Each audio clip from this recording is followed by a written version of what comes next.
হে আল্লাহ, এই বিবাহের মোহরা এইটা আবার কি জিনিস? তখন আল্লাহ তাআলা বললেন, হে আদম, আপনার বিবাহের মোহর হচ্ছে আমার প্রিয় হাবিব হজরত মোহাম্মদ সাল্লাল্লাহু আলাইহি ওয়াসাল্লামের উপর আপনি কয়েকবার দুরূদ পাঠ করুন।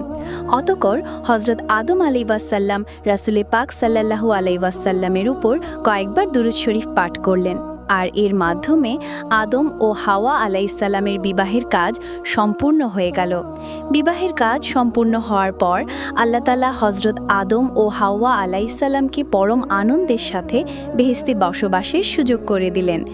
এর পাশাপাশি আল্লাহ তাআলা তাদেরকে লক্ষ্য করে বললেন, হে আদম, তোমরা মনোযোগ সহকারে শুনে রাখো, জান্নাতের সকল নাজ নিয়ামত তোমরা গ্রহণ করবে, কিন্তু এই যে গাছ রয়েছে এই গাছটির নিকট তোমরা গমন করবে না এবং তার ফল তোমরা ভক্ষণ করবে না। তাফসিরের কিতাবের মধ্যে ওই গাছটির নাম উল্লেখ করা